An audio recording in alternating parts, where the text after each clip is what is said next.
जिस रेलगाड़ी में आप 100 या 150 रुपए या फिर बिना टिकट लेकर यात्रा करते हैं, उस एक रेलगाड़ी को बनाने का खर्च 200 करोड़ रुपए तक पहुंच जाता है। आखिर कितना अधिक खर्च करती है भारत सरकार रेलवे के पीछे? यही वजह है कि रेलगाड़ी को भारत का लाइफ लाइन कहा जाता है, जो अगर एक दिन के लिए भी बंद हो जाए तो आधे से अधिक भारत बंद हो जाता है। लेकिन इस रेलगाड़ी से जुड़ी बहुत सी ऐसी बातें हैं जिसके बारे में हम लोगों को बहुत ही कम जानकारी होती है। क्या आप जानते हैं रेलगाड़ी में अधिकतर 24 डिब्बे ही क्यों होते हैं? क्या उस डिब्बे को बढ़ाकर 50 तक नहीं किया जा सकता? क्या आप जानते हैं रेलगाड़ी अपनी लाइन को चेंज कैसे करता है? रेलगाड़ी की पटरी पर पत्थरों को क्यों बिछाया जाता है? खड़गपुर में पूरी दुनिया का सबसे लंबा रेलवे प्लेटफॉर्म क्यों बनाया गया? आखिर उसकी वजह क्या है? दोस्तों, सबसे पहला जो सवाल आता है वो ये कि हमारे भारत में इतने अधिक पैसेंजर मौजूद है कि किसी भी रेलवे में चले जाइए, कभी भी आपको सीट खाली नहीं मिलेगी। आखिर इंडियन रेलवे अपने रेलगाड़ी में डिब्बों की संख्या को क्यों नहीं बढ़ाता? आखिर क्यों एक रेलगाड़ी में 22 या 24 डिब्बे ही मौजूद होते हैं? क्यों ना इन डिब्बों की संख्या बढ़ाकर 40 से 50 कर दी जाए? तो दोस्तों, इसके पीछे इंडियन रेलवे की एक बहुत बड़ी मजबूरी है। और आखिर वो मजबूरी क्या है, उसे जानने से पहले आपको ये जानना पड़ेगा कि जब हम एक शहर से दूसरे शहर किसी रेलवे लाइन से जाते हैं तो हम मेन लाइन से जाते हैं, और जैसे ही कोई रेलगाड़ी प्लेटफॉर्म पर पहुंचने वाली होती है तो ये मेन लाइन से हटकर लूप लाइन में आ जाती है। ये बिल्कुल वैसे ही है जैसे आपके घर में घुसने का सिर्फ 1 या 2 रास्ता है जिससे हर कोई आएगा और जाएगा, लेकिन आपके घर के अंदर 8 या 10 कमरे मौजूद हैं। ठीक उसी तरह किसी रेलवे स्टेशन के अंदर घुसने के लिए सिर्फ 1 या 2 मेन लाइन मौजूद होती है और बाकी के लाइन को लूप लाइन कहते हैं, जो अलग अलग प्लेटफॉर्म तक रेलगाड़ी को ले जाता है। अब आगे बढ़ते हैं। ट्रेन जैसे ही मेन लाइन से लूप लाइन में एंटर करता है, वहाँ से कुछ दूरी बाद प्लेटफॉर्म शुरू हो जाता है और पूरे भारत में जितने भी प्लेटफॉर्म्स में मौजूद हैं, उनकी औसत लंबाई लगभग 650 मीटर है। ध्यान दीजिएगा कि भारत में जितने भी प्लेटफॉर्म मौजूद है उसकी औसत लंबाई 650 मीटर ही है। यानी कि मानकर चलिए अगर किसी रेलगाड़ी की लंबाई 1 किलोमीटर हो जाती है और उस रेलगाड़ी को किसी प्लेटफॉर्म पर खड़ा किया जाता है तो संभव है उस रेलगाड़ी का पिछला हिस्सा लूप लाइन के बाहर मेन लाइन पर अटका रह जाएगा। और ऐसे में अगर कोई दूसरी रेलगाड़ी मेन लाइन के रास्ते में आना चाहेगी तो या उसकी टक्कर होगी या उसे रोके रखना पड़ेगा। यही वजह है कि भारत में जितने भी ट्रेन मौजूद हैं उनके डिब्बों की संख्या 22 या 24 तक ही बढ़ाई जा सकती है। अब आपके मन में ये सवाल आ रहा होगा कि आखिर सवारी गाड़ी में 22 या 24 तक नहीं रखा जा सकता, फिर माल गाड़ी में इतने अधिक डिब्बे क्यों होते हैं? तो दोस्तों, आपको बता दें, सवारी गाड़ी का जो डिब्बा होता है उसके एक डिब्बे की लंबाई लगभग 24 मीटर की होती है। वहीं दूसरी तरफ मालगाड़ी का जो डिब्बा होता है उसके एक डिब्बे की लंबाई 10 से 12 मीटर होती है। यही वजह है कि एक तरफ जहां सवारी गाड़ी में 22 या 24 डिब्बे होते हैं, वहीं दूसरी तरफ मालगाड़ी में इससे 2 गुना यानी 40 या 50 डिब्बे होते हैं।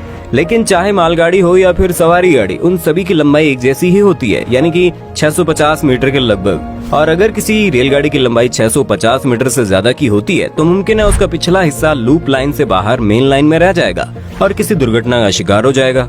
आज से लगभग 2-3 दशक पहले भारत की जनसंख्या इतनी नहीं थी।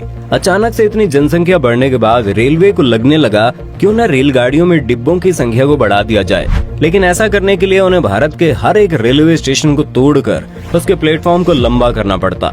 यही वजह है कि भारतीय रेलवे स्टेशन और प्लेटफॉर्म को तोड़ने के बजाय रेलगाड़ियों की संख्या को बढ़ाना सही समझते हैं। अब अगला सवाल आता है, अगर रेलवे प्लेटफॉर्म का औसत लंबाई 650 मीटर होता है तो फिर खड़गपुर और गोरखपुर जैसे रेलवे स्टेशन पर प्लेटफॉर्म की लंबाई 1200 मीटर या 1300 मीटर क्यों कर दी गई? तो दोस्तों, आपको बता दें कि इसके पीछे भारतीय रेलवे की एक बड़ी मजबूरी है। दरअसल आपने देखा होगा, आप किसी भी रेलवे स्टेशन पर चले जाइए, वहां पर प्लेटफॉर्म नंबर 1, 2 से लेकर 10, 12 या फिर 15 तक पहुंच जाते हैं। लेकिन खड़गपुर रेलवे स्टेशन पर चौड़ाई में इतनी जगह मौजूद नहीं थी कि वहां पर अलग अलग प्लेटफॉर्म को बनाया जा सके। इसलिए भारतीय रेलवे ने खड़गपुर रेलवे स्टेशन पर एक बार में 3 प्लेटफॉर्म को बना दिया, जिसकी लंबाई लगभग 1300 मीटर की है। आसान शब्दों में कहें कि अगर किसी रेलवे स्टेशन पर प्लेटफॉर्म नंबर 1, प्लेटफॉर्म नंबर 2 और प्लेटफॉर्म नंबर 3 तीनों अलग अलग हैं, तो वहीं दूसरी तरफ खड़गपुर रेलवे स्टेशन पर तीनों ही प्लेटफॉर्म एक साथ मौजूद है। सबसे पहले प्लेटफॉर्म नंबर 1, उसके बाद प्लेटफॉर्म नंबर 2 और उसके बाद प्लेटफॉर्म नंबर 2A।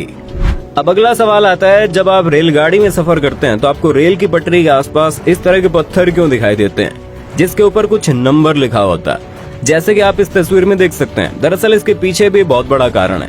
मानकर चलिए एक रेल ड्राइवर एक नए राज्य में रेलगाड़ी चलाने के लिए जाता है और 2 स्टेशन के बीच उसकी रेलगाड़ी खराब हो जाती है या फिर वहाँ की पटरी में कोई गड़बड़ी है। रेलवे ड्राइवर को कुछ भी नहीं पता कि वो किस इलाके में। ऐसी स्थिति में रेलवे ड्राइवर को सिर्फ अपने आसपास मौजूद इस तरह के पिलर पर लिखे हुए नंबर कोड को बताना पड़ता है। सिर्फ और सिर्फ नंबर कोड के जरिए आसपास के स्टेशन को इस बात की जानकारी हो जाती है कि किस जगह पर क्या गड़बड़ी आई है। अब अगला सवाल आता है, रेलवे की पटरियों पर पत्थरों को क्यों बिखेरा जाता है? तो दोस्तों आपको बता दें, एक रेलगाड़ी का वजन 18,000 टन से भी ज्यादा का हो सकता है। अगर किसी रेलवे पटरी को जमीन पर डायरेक्ट बिछा दिया जाए और उस पर 18,000 टन भारी रेलगाड़ी को गुजारा जाए तो रेलगाड़ी के गुजरने से पहले ही पटरी जमीन के भीतर धंस जाएगी। यही वजह है कि पटरी का सरफेस एरिया बढ़ाने के लिए सबसे पहले तो पटरी के नीचे बड़े बड़े स्लीपर्स लगाए जाते हैं और इन्हीं स्लीपर्स से पटरी को एक नट बोल्ट की मदद से कस देते हैं। ये सभी स्लीपर्स कंक्रीट के बने होते हैं। हालांकि पहले के समय में इन स्लीपर्स को लकड़ी का बनाया जाता था, लेकिन बाद में पता चला पानी के संपर्क में आने से लकड़ी के स्लीपर्स गल जाते हैं, इसलिए बाद में लकड़ी को रिप्लेस करके कंक्रीट के स्लीपर को बनाया जाने लगा। 18,000 टन की रेलगाड़ी जब पटरी के ऊपर से रफ्तार से गुजरती है तो रेलवे ट्रैक में वाइब्रेशन होने लगता है और उसी कंपन से बचने के लिए रेलवे पटरियों के आसपास पत्थरों के टुकड़ों को बिछाया जाता है। अगर रेलगाड़ी के पटरियों के आसपास पत्थरों के टुकड़ों को न बिछाएं तो रेलगाड़ी चलते वक्त उसके कंपन की वजह से रेलगाड़ी की पटरियां इधर उधर बिखर जाएंगी।